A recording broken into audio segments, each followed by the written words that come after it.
Hey guys, another video from the Anti-Nerd here, and today I'm bringing Spider-Man 77 from the 70s movie that also originated a TV show. And if you're not subscribed with the channel, just hit the button because we're about to hit 500 subscribers. This particular figure, I wasn't going to get it, but I had a little bit of FOMO, and I personally fell pretty much in love with the packaging. I think it's very nice. We have this artwork right here. As you can see, this is the actual figure posing as if it's part of the movie, but the image here, the building, has a full vintage 70s texture, which I very much appreciated. I know this is not a figure that everyone will love, but for me personally, I thought it was an interesting grab. This is a Walmart exclusive. It costs $29.99.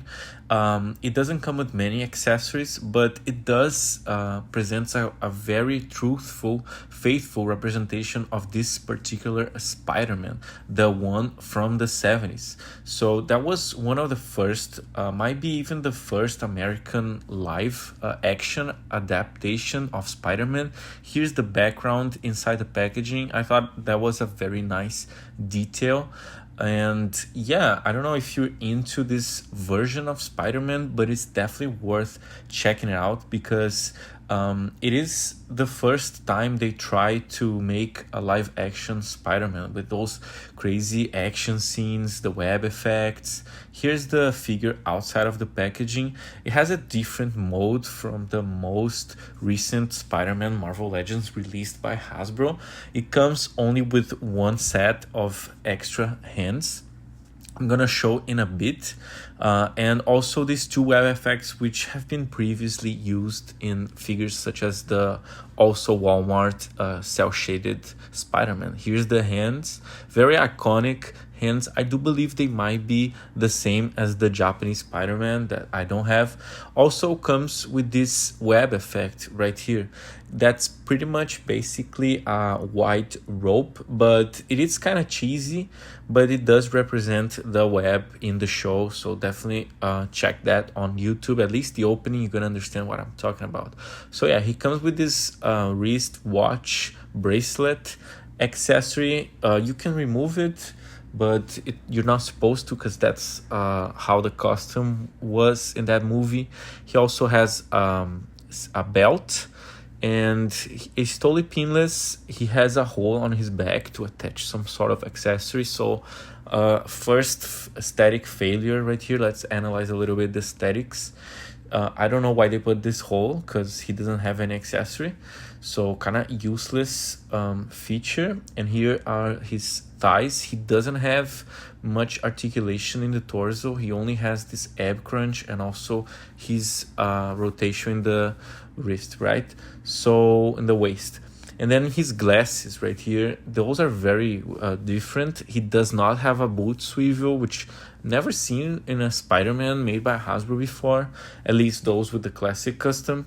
But there is some nice sculpt of fabric simulation here. And the glasses, they're pretty cool. The web in his chest pretty vintage, and there's also this lack of continuation, the lines that some people criticize, but no, it is actually like this in the original show, and also the movie. It's like not perfect, his costume.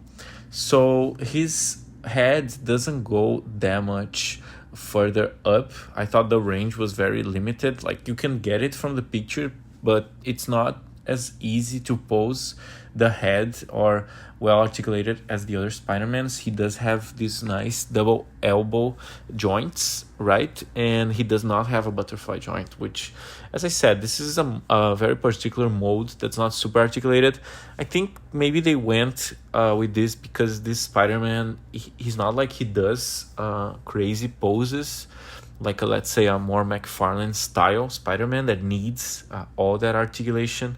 This is a pretty simple articulation, but I think the aesthetics, like the color, they are good, and like there's some good ranges in some part of it. It's not entirely bad. Like the feet over there, they move. The I think the proportions, they look good, but the colors, they definitely stand out to me a lot. So let's switch the hands here. Now he's with the more classic, he does this pose, he walks more like that, like crouching, right? And also doing this strange gestures with the hand as if some sort of almost a martial artist fighter. But yeah, so pretty faithful action figure regarding the source material. Like, you have to compare with the source material, because it doesn't make much sense to analyze this figure as a standalone, because it looks strange, looks odd. His glasses, they look odd. But I think for also early day Spider-Man, early first version costume, let's say more realistic, I think this look good. I like to play my Spider-Mans and sometimes analyze what will be the chronology of Spider-Man and his outfit. So I think this also reminds me of a more early stage Spider-Man. The price not great for the lack of accessories, but this figure I wasn't expecting to be released. So let's make a few comparisons. This is my VHS 2-pack with Vulture with the Ben Reilly head. As you guys know, I call this my definitive Spider-Man, probably my favorite, personal favorite of my collection. So you can see the VHS a little more glossy, so I like that they're more matte finished.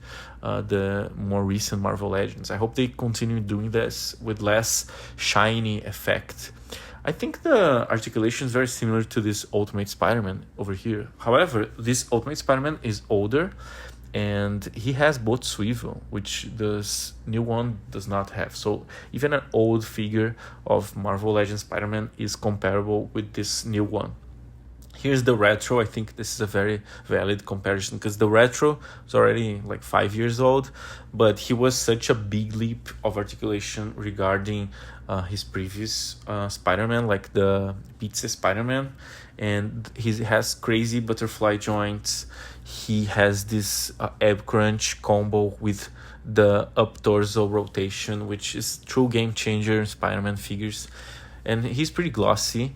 Also, Maximum Spider-Man, he's really glossy. That's one thing that I don't like it as much. And the blue is a little extremely dark. I think that was not the greatest decision, but they probably will release a new one with a more brighter blue. So yeah, crazy difference here in articulation. But you know, those are different source materials. Here's Mary Jane. I think she's also very matte finished. This is kind of like a recent figure, and it looks pretty good. The sculpt, everything, I think those look good together. The colors just pop up a lot in your shelf of this new Spider-Man. And the VHS Mary Jane, I think she pops pretty well. And I'm gonna do a few other, just a quick head swap here with the Renew Your Vows head. This is my Ben Reilly. What do you guys think? Let me know in the comments. I think they look good. But the head swap does not look good, so better get back to that Ben Reilly body mode, because the reds, they're just not the same, and you can tell that the Renew Vows is too glossy.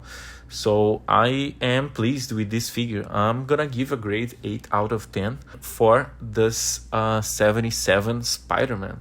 I think it is a very faithful adaptation of the movie. It moves pretty sweet regarding the moves of the movie, but the lack of accessories is 1 point minus. And I also think that this combination between the price and lack of accessories and being such a limited articulation figure can bother some people. So I'm also gonna do a point minus. So 8 out of 10. Keep in tune with the Anti-Nerd, because there's a lot of reviews coming. And bye bye.